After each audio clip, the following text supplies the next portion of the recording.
Fala pessoal, tudo bem? Bem-vindos a mais um vídeo, meu nome é Gabriel. Hoje eu vou estar trazendo aqui um estudo sobre o fluxo de caixa operacional da Petrobras e também relacionando ele com o Brent, que é o petróleo negociado no mercado, o petróleo Brent.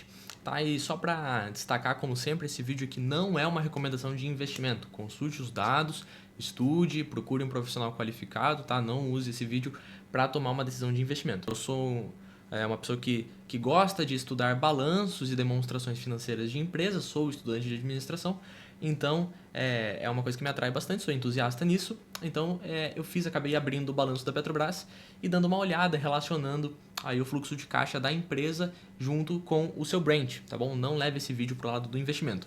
E por que eu vou falar um pouquinho sobre essa relação? Acho que uma coisa que o pessoal viu é que na noite de ontem, no domingo, o Brent acabou subindo ali 4%, mas hoje o Brent caiu, chegou a bater 77 dólares, se eu não me engano, né? Se eu puxar aqui, 78 dólares aqui, dia 19/6 aqui tá cotando. Deixa eu pegar aqui no dia 22, que foi ontem, olha lá, chegou a bater 77 dólares, 79 dólares até aqui em algum período chegou a bater. E aí o Brent hoje caiu 7,62%. E aí no momento que eu estou gravando este vídeo, ele está a 69 dólares e 73 cents, tá? Esse Brent que eu estou utilizando aqui. E não é mistério para ninguém que quando a gente fala de Brent, muitas pessoas se relacionam com a Petrobras. E uma coisa que eu sempre tenho curiosidade é que a Petrobras ela é uma empresa que oscila bastante ali a sua receita, e um dos fatores que fazem oscilar essa receita é o Brent do petróleo. E eu tinha a curiosidade de saber se o fluxo de caixa operacional tinha alguma relação com o Brent, com o nível que estava sendo negociado o Brent. Então eu acabei pegando uma série histórica ali, eu peguei 5 trimestres só, fiz a relação de um pelo outro e queria ver se tinha alguma coisa em comum, né? Se dava o mesmo valor, se chegava perto ali, essa relação que eu acabei fazendo. E na verdade eu fiz aqui uma planilha, vamos ver o quanto que eu cheguei aqui. E olha só, peguei então a série histórica, começando no primeiro trimestre de 2025 e termino no quarto tri de 2022. Deixa eu aumentar um pouquinho mais para ficar bem grande aqui para vocês.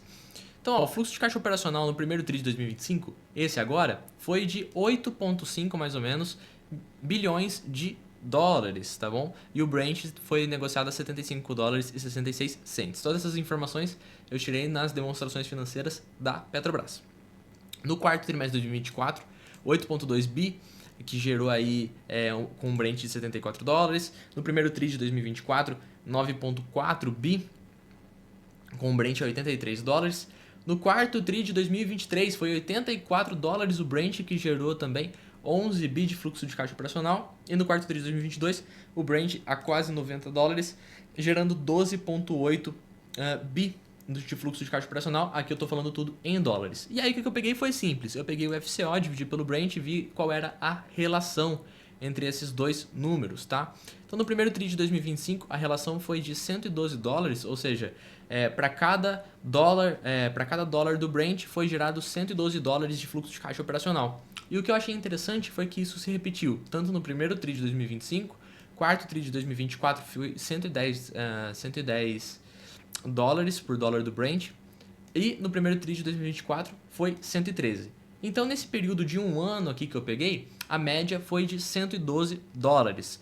Só que essa média se quebra se eu for mais para trás, tá? No quarto tri de 2023, a relação era maior, 139 dólares por dólar do Brent. Em 2022, foi 145 dólares por dólar do Brent. Inclusive, em 2022, foi o período que a Petrobras teve o seu maior nível de receita da sua série histórica. Aqui, ó, para quem tem a curiosidade, pegando aqui o histórico de 10 anos por trimestre, tá? Olha só, a receita da Petrobras era bem estável até chegar aqui no quarto tri de 2020, quando começou a subir, chegando aqui no seu pico em 2022, com sua maior receita líquida dessa série de 10 anos. E aí caiu um pouquinho no primeiro tri de 2025, estamos com 123 bilhões, né? Juntando aqui na escala anual, a gente vê claramente que em 2022 foi a maior receita líquida da Petrobras. E o que eu entendi com isso? Entendi que isso é uma forma de calcular a eficiência da Petrobras em relação aos preços do Brent. Em 2022, a Petrobras conseguiu gerar mais fluxo de caixa operacional para cada dólar do Brent. E a média, então, desse período foi de 124 dólares que eu peguei aqui desses 5 trimestres, tá? Perceba que eu ignorei alguns trimestres, né? Primeiro tri de 2022, segundo tri, terceiro tri. Peguei só aqui mais fracionado os últimos que estão mais perto da gente. Mas eu peguei trimestres pontuais para fazer um estudo bem conciso. E aí, o que eu fiz aqui? Eu falei, nossa, tá, a Petrobras nos últimos 3 trimestres dessa série minha, ela entregou 112 dólares de fluxo de caixa operacional por dólar do Brent. E aí eu fiz uma relação. Peguei o Brent a 60 dólares, fiz um multiplicador de 112, e aí eu cheguei num fluxo de caixa operacional teórico. Tá? Tudo isso aqui é para fins didáticos, não significa que a Petrobras vai entregar isso, porque como você pode ver, em trimestres passados, a relação foi muito maior. Então a relação pode ser menor, né? Nada impede que isso aconteça também, de perder uma eficiência nesse sentido. Então eu cheguei nessa relação aqui para ver o quanto de fluxo de caixa operacional a Petrobras poderia estar entregando. A 60 dólares com multiplicador de 112, fluxo de caixa operacional teórico foi de 6,7 bi. De 70 dólares foi de 7,8 bi, 80 dólares com 8,9 bi e 90 dólares mais de 10 bi. O que o pessoal já sabe também? Dividendo da Petrobras é sobre fluxo de caixa livre, não fluxo de caixa operacional. Então nós precisamos aplicar aí os investimentos da empresa, o CAPEX.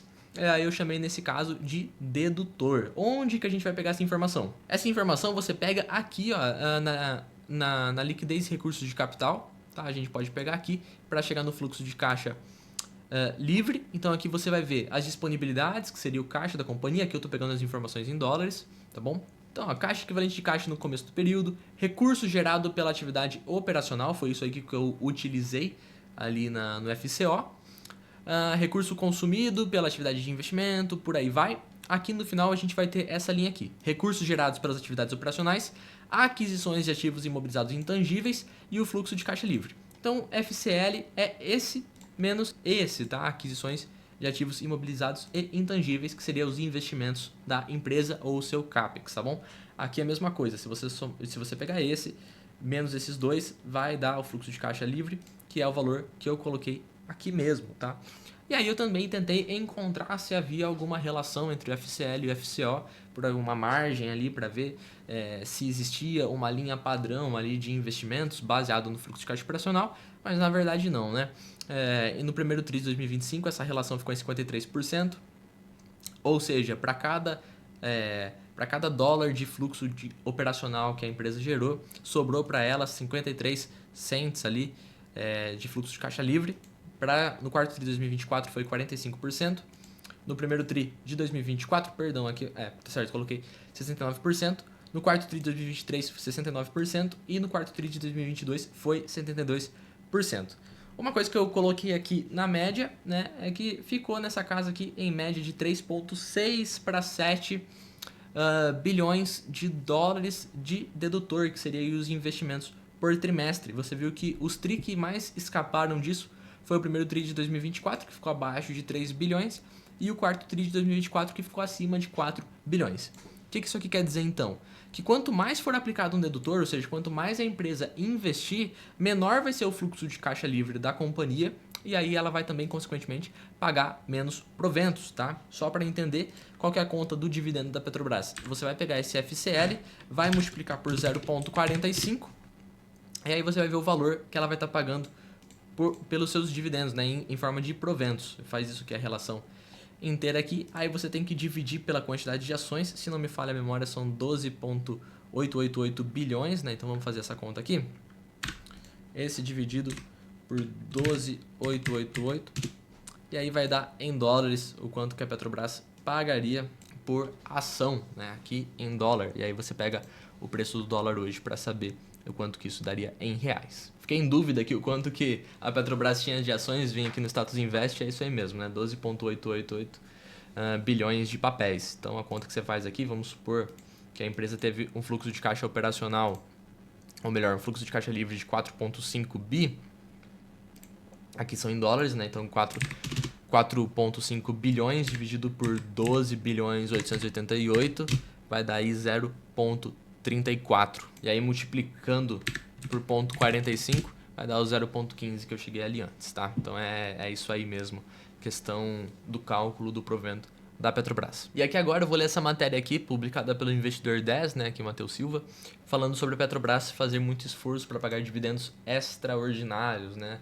A Petrobras pagou nos últimos anos bons dividendos extraordinários. Quem aí investiu na Petrobras no passado acabou recebendo mais dividendos do que a própria cotação da Petrobras, né? Foi mais aí de 100% em dividend yield, se a gente pegar acumulado, tá? Isso não foi num ano só. Mas aí fala que a companhia fará muito esforço para distribuir dividendos extraordinários e que essa decisão depende diretamente do comportamento dos preços do petróleo. Porque na matéria, se a gente olhar aqui embaixo, vai falar o seguinte também. Olha só, se a gente pegar aqui, com o Brent oscilando e o ambiente internacional ainda estável, a capacidade de a Petrobras gerar caixa suficiente para um dividendo extraordinário dependerá da consistência na cotação do petróleo e do controle de custos operacionais, que aí isso torna a empresa mais ou menos eficiente. Então significa que a Petrobras vai pagar dividendos extraordinários? Não tem como saber. Significa que se o petróleo subir para $100, o Brent vai ter um lucro extraordinário? Também não dá pra saber, tá? Não tem como a gente prever essas coisas. É isso, pessoal. Esse é o vídeo de hoje. Espero que vocês tenham gostado. Um vídeo mais simples, com um conteúdo também simples, tá? Reforço novamente, não é recomendação de investimento, tá bom? Estude, procure um profissional qualificado. E é isso, pessoal. Vou ficando por aqui. Até a próxima e tchau.